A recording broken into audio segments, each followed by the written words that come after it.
Yo, my brothers, my sisters, my ballers. Welcome back to another match day of What's Football with our fans, with your favorite social football analyst, Tepiso Piti, aka Tepzoro. To those passing by, I hope you like what you see, because I certainly like what I do. And make sure to join the fellow ballers in liking, commenting, sharing, as well as to subscribe. And to those returning ballers, thanks for all the love and for all the support that you keep showing me. And let's continue to score as I'll be producing more and more content and bringing you bigger and better match days. So without wasting any more time, let me step into match day 3 by introducing a topic that is certainly bold and that I know for sure will definitely be as interactive as the previous two, which is all about the greatest front trios of all time. Now, the thought process behind this topic definitely stemmed from the making of a new trio out in Paris named Eminem, who basically produced their first performance as a trio together against Man City, which was last week. As much as it wasn't their first start as a trio together, it was definitely their first memorable performance as a trio together. I'm speaking about Mbappe, Neymar, and the Messiah himself, Messi. So, with the greatest front three, I'll be giving you 5 of the greatest front threes of all time. So, let me start off at number 5 and run all my way down to the top spot. So at number 5, my ballers, we have a trio that didn't spend much time together, but for the moments that they spent together, they showed dust. They made sure to show true dust. This front trio was at Man United between 2007 and 2009, made up of hardworking South American forward named Carlos Tevez, Waza himself, Wayne Rooney, and Cristiano Ronaldo. This was certainly a formidable trio. Great work, worked very hard, great effort produced off the ball from Carlos Tevez. You know how them South American forwards can be, them unselfish ones who, if it's time to work for the team, they'll show it running back and forth. And Carlos Tevez was a prime example of that. And then we had the selfless Wayne Rooney, who allowed himself to not have the spotlight of being the number 9, which is what everyone expected from him at Man United when he took over from Ruud van Nistelrooy after he left. But then he made sure to do the dirty work to be able to let Cristiano Ronaldo truly provide and come into his own as the man that we know, as the man that we know him to be today. 2007-2008, they walked away with the double, winning the Premier League as well as the Champions League. And then 2008-2009 season, they also walked away with the Premier League and lost in the Champions League final to arguably one of the greatest sides of all time that Barcelona has ever produced and that we in our lifetimes may actually see. I think they also walked away with the Carling Cup that season. If not, they just won the league. But for those 2 seasons, the madness that trio produced, that is the first time as a Chelsea supporter where I actually felt like, since I started watching football and seeing the competition between Chelsea and Man United, that, you know what, Man United is actually stronger than Chelsea. I was cold. Sharp at home, were monsters at defending. And, you know, it was tough for them to beat us. But at Old Trafford, we truly felt what it's like to play at the Theatre of Dreams. But enough about the competition between Man United and Chelsea with the rivalry they had. This is all about that trio. That trio of 7, 10, and 32. I don't know what I was thinking there. But yeah, those were their jersey numbers. There's no number combo that it makes up. But yeah, That was definitely number five. I can't spend too much time speaking about number five because they're only number five, made up of a trio by the Red Devils. And let's go into number four. Now, there's no way you can leave out this trio in mentioning one of the greatest trios of all time, as this trio is a trio of Ballon d'Or winners that owned it at international level with winning a World Cup for Brazil. I'm talking about Rivaldo, the greatest striker of all time, Ronaldo, and the most skillful player of all time, Arte Ronaldinho. These men produced wonderful football. The epitome, the peak of Jogo Bonito, a dying breed of football that we see today. Like the last of Jogo Bonito that exists is players like Firmino, if I may say. Okay, Lucas Paqueta tries there.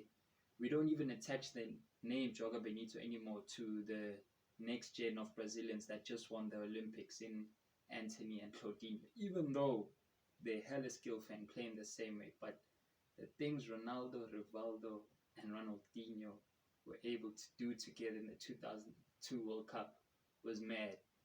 How they dusted Turkey as well as England in the quarterfinals before beating Germany in the final. Those men, that trio almost ended Ashley Cole's career before it could even take off. Think about that. Just imagine if we never got to see how good Ashley Cole actually turned out to be. Ronaldinho almost ended it before it took off. The numbers that they produced at that World Cup quite staggering. If I remember, Ronaldo scored 8 goals in that World Cup, including 2 in the final. And Rivaldo, I think, produced 7. 7 goals himself. Man, a strike duo with 15 goals between them at a World Cup. And then you still have Ronaldinho providing. Those numbers were mad. Obviously, that was the beginning of seeing what Ronaldinho can produce. And he ended up going on to win the Ballon d'Or, as well as the FIFA Player of the Year award, twice in a row. Twice in a row. In 2005 and 2006. And that for you, my ballers, is number 4. Now, we get into the podium spots. You know, people that we give the bronze, silver, and gold to. This is where some people feel it gets a little controversial. And I don't care if you disagree or agree, because I may disagree with you as well. I may even disagree with myself, my ballers, you know. But that's what's football with our fans. Now at number 3, we have a trio that's worth being number 1, but at the same time, they can be anywhere between 3 and 1. We've got the BBC of Real Madrid, Bale, Benzema, and Cristiano. Now you might say that they can't be number 3 with all that they want, but if we're being honest, that trio basically only produced for 3 seasons to 3 seasons and a half. Together as a trio, they won 4 Champions Leagues, a league title, and 1 Copa del Rey. But in true honesty, as a playing trio, they basically captured only 2 Champions Leagues, I'd say. Reason being, their peak years was 2014 to 2016, and within the 2016-2017 season, from January, Gareth Bale was out, which is when Zidane introduced the 4-4-2 diamond, playing Isco behind Bale and Benzema, and then operating with Modric on the right, Kroos on the left, and Casemiro as the CDM. 2018, always Bale produced the goods in the final, showing us how up Karius is, hardy Liverpool fans. But it was just a performance for the final. He was MIA the whole season, as well as being MIA for the second half of the 2016-2017 season. Shout out to this trio, you know. They literally brought back the glory days to Real Madrid, bringing them La Decima and making them reach new heights, you know.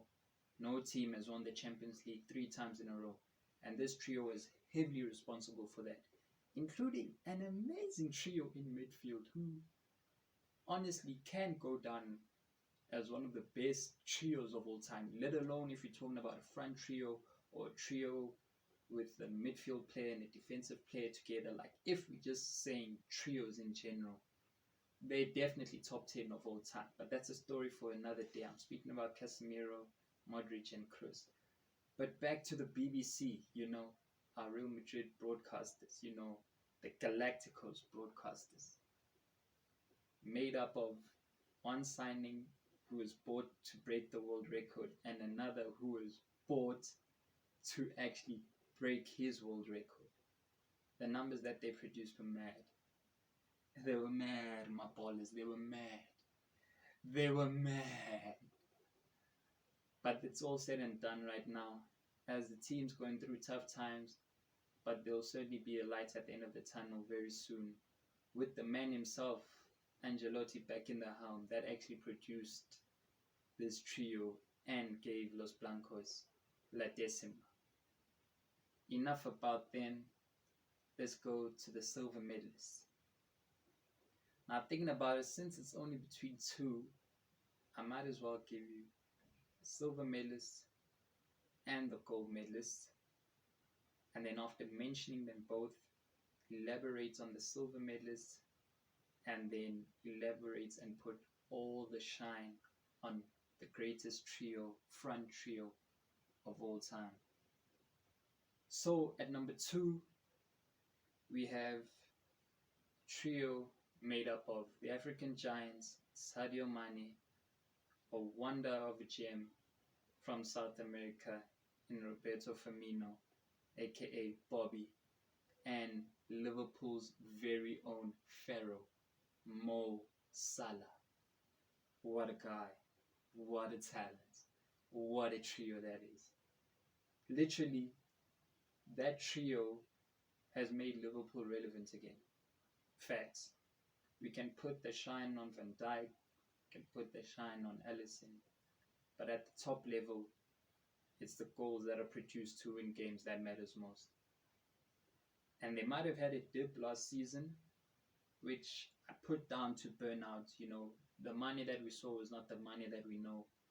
Firmino was off, and the Pharaoh was carrying the team for a lot of the season, especially when Jota was injured. But from the moment Mohamed Salah signed for Liverpool at the beginning of the 2017 to the 2018 season through to the end of 2019-2020, it's just been gold. Unfortunately, I've given them a silver medal, but they've produced gold. It's been gold. Salah, it hurts me. It hurts me to see how people rate him. He's not a player I'd say is underrated, but he's definitely underappreciated. Yeah, sharp, unalento of being an untidy watch and like a pain for the eyes. Literally have my eyes blinking a lot, but it's as effective as any other silky, saucy or clean player. That man produces. That man produces for days.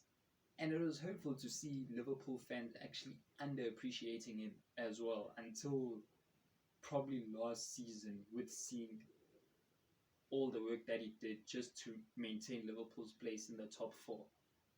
That's when they only truly got to appreciate him. And with the way he started this season, he's literally, guys, it's just that the thing in football is that there's stuff called formations, but believe it or not, let's just call him a striker now. Because what he does, sharp, we know we can't call him a winger. Now we're trying to give these intricate terms, a wide forward, inside forward, which Liverpool's 4-3-3 plays him as an inside forward. He's a striker. It's as simple as that. Firmino, Bobby himself, centre forward, if you can say, false 9. Genius of note, man that's able to pull centre backs out of position, leaving them guessing if I must go, if I must stay around the box.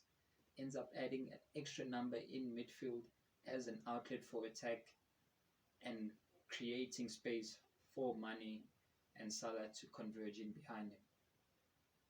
And just to share a few words on the African giant from Senegal named Sadio Mane. Man's still kicking, even though he's hairline is trying to stay away or just continue retreating, but man's still kicking.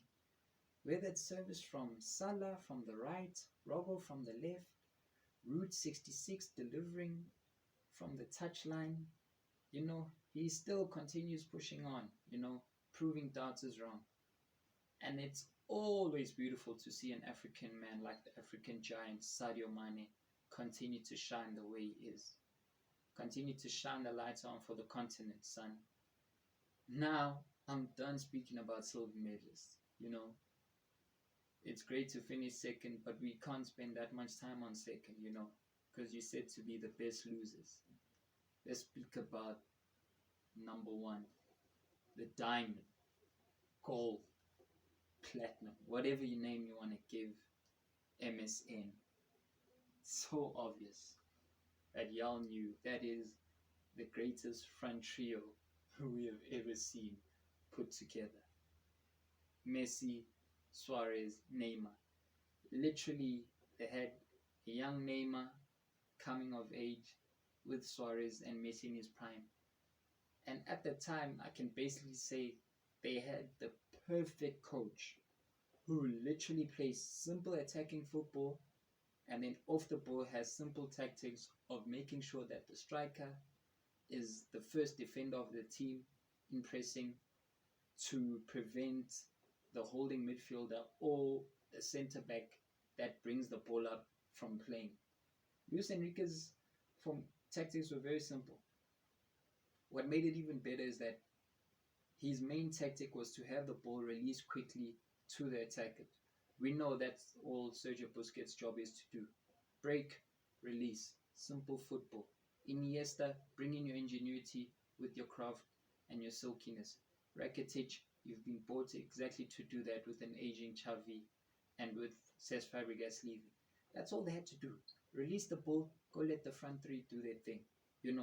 That's why we pay the big bucks to have the best at the Blaugrana. Showing dust and having the Camp Nou sing. Barca, Barca, Barca. You know that song. You know that song when it comes on. There's a time where we knew it forever. At the end of every game, where you just hear Barca. You don't even know the lyrics, but you just say Barca, Barca, even without supporting them, except if you support Real Madrid. This front three, from 2014 to 2017, the things that they produced. I remember the main performance where they literally introduced themselves to the world when they beat Atletico Madrid 3-1. Halftime, the score was 2-0. I think there was a goal from Messi and I can't remember who else, but literally that was the best football Barcelona had played under Luis Enrique since Pep Guardiola days, if not Tito Villanova. They owned Atletico Madrid that whole first half.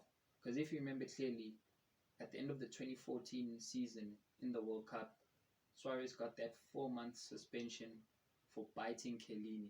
Suarez and his biting antics. Was out for 4 months, only came back in November. Barcelona was shaking a bit during the period where Luis Enrique thought he could bench the coach and they told him relax. January came and produced the performance and they went on to win the treble in their first season together, with Lionel Messi leading the line and Suarez producing moments of brilliance, with Neymar bringing the skill and the shine. They went on to win another league in the following season and then claiming the Copa del Rey in the 2016-2017 season, which was their last together. Afterwards, Neymar decided to leave and all that was left was a duo of Messi and Suarez, which still continued to produce the goods. But it was understandable, they were never going to hit the heights of that trio together. And yeah, my ballers, that's how I end this match day of the greatest trios of all time. I hope you enjoyed this episode. Make sure to like, comment, share, as well as to subscribe. And let me hear your thoughts on who your best front trios are and if you agree or disagree with the order or the rankings that I put them in. As I know some of you may, but then again, I don't care. I can't even think twice about it. It's unfiltered, we bold, as well as being an inactive. So, from myself, Tib Zoro, see you again next time. Yeah, my Paulus, live long.